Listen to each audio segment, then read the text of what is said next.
Exit interviews were conducted with all the participants, not by the therapists, but by the assessors. We asked them what was helpful and what was unhelpful about the experience. The things they found helpful about it was that it was relaxing. The fact that it was in a group and they were taking part in something with other people was very much valued. And the other themes that came out from many people is that experience somehow gave them tools for managing their emotions. For example, several people said that when they were encountering difficult experiences going on public transport, feeling frightened, feeling overwhelmed, they'd imagine that they were playing one of the instruments they played in the music therapy group. That was quite a surprise. We hadn't necessarily expected that. Things people found unhelpful. Some felt that the group was too noisy. Many people improvising on percussion, it could be noisy. And one or two actually wished they could have discussed their traumatic histories more than the group norm enabled them to. Of course, research had its limitations, particularly in the small number. There was no masking or blinding in that everybody knew what treatment they were receiving. Some people might have said that the outcomes were due to just being in a group, and it was encouraging and supportive to take part in a group therapy. So it might not necessarily be to do with the music. The therapists and clinicians were unusually committed, and certainly I've never worked in a clinical environment anywhere in my 30-year experience of working as a music therapist where there's been such commitment to music therapy from clinical psychologists. It was amazing. So it might not be very typical. The environment and setting was unusual. Not many people get the opportunity to receive music therapy in a conservatoire, and they found the environment quite invigorating and encouraging. And the music therapists, of course, had the dual role of being researchers and clinicians. Well, it's very encouraging that the psychological scales quantified some sort of change. But what was much more important for me was to think about the clinical content and the experiences. It's very rare for music therapists to have the opportunity to work with a homogeneous group of people with one diagnosis, particularly PTSD. Of course, we encounter people with traumatic experiences all the time, people who work with children, as you heard this morning, and in the general psychiatric population. But it's very unusual that a music therapist would work with a group of people who only had PTSD and not psychosis as well, for example. So I'm going to give some case examples from the first, fifth, and penultimate sessions of 10 to illustrate some of the themes. I'm going to tell you who was in the group. And another unusual thing for me was that I met these people all at once without having assessed them first or have met them before. And the experience was quite overwhelming for me. Jacob was 20. He came from Liberia, where he had witnessed the murder of his family before being forced to commit atrocities as one of an army of child soldiers. He had asylum seeker status, having lived in sheltered accommodation since his arrival in the UK as a teenager. He was studying A-levels at the time of doing the group, and he was intending to go to university. Ivan was 56. He was from Bosnia. He had suffered imprisonment and torture during the war. His English was the weakest of all the members of the group. Matteo was 20, a British-born Italian, and he'd been subject to numerous violent incidences of bullying within school.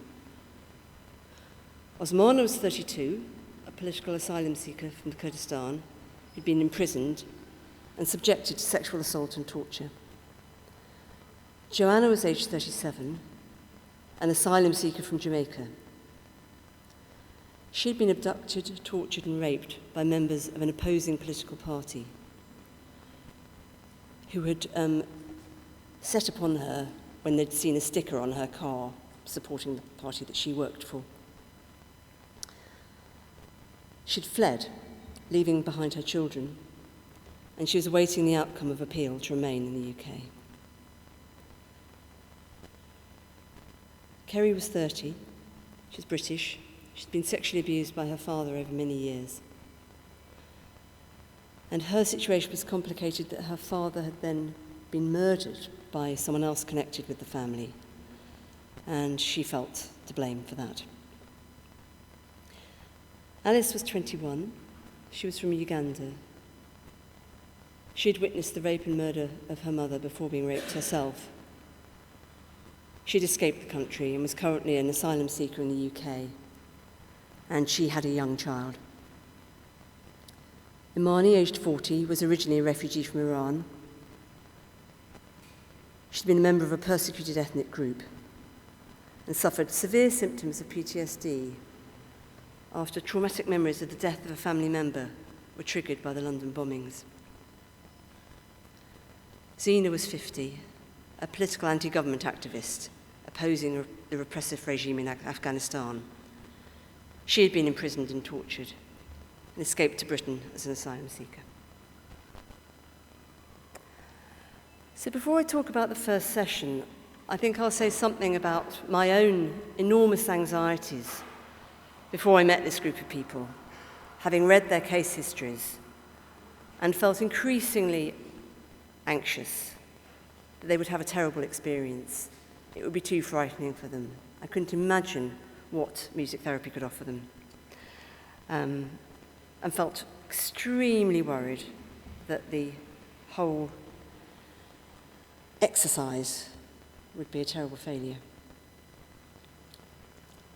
However, my anxiety paled into insignificance next to theirs. When the patients arrived, their anxiety was palpable. The psychologist met them and did the assessment measures with them. Each participant was also given a voucher for lunch at the Guildhall. And I thought about it earlier on, how important lunch is, but it certainly was an incentive for them to come. And they needed to have that first before the group. They then came and sat in a circle in the room. And it seemed very important to help people get started with something very simple. So I led the session, and my co-therapist, who was a recent graduate from the Guildhall, assisted. So we started with a very structural activity, which is passing an instrument around the circle, and each person just saying their name. Everybody was encouraged to play something on the instrument, but it was in their choice what they played. And the therapist did it first, so people had something to copy if they couldn't think of anything to do. And this simple exercise allowed the therapist to introduce some very important ideas. One was that everybody was able to play in their own individual way. Somebody might just play one note, somebody might do a roll on it. And the individuality within the group was a very important principle. Also, the idea that people were going to be making up music. The concept of improvisation was a very important principle as well.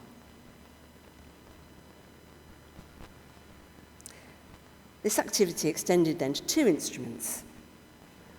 So as a group, 2 people would play together on 2 separate instruments, then pass it round.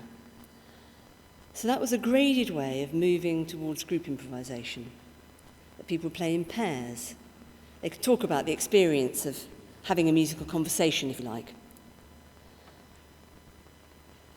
And the therapists were able to reflect on the concept of, well, who was leading this pair?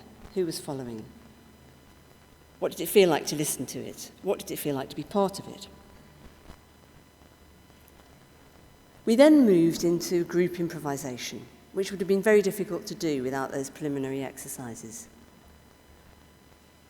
And the only instruction was, there are lots of instruments here, find one you like the look of, try and find a sound you like,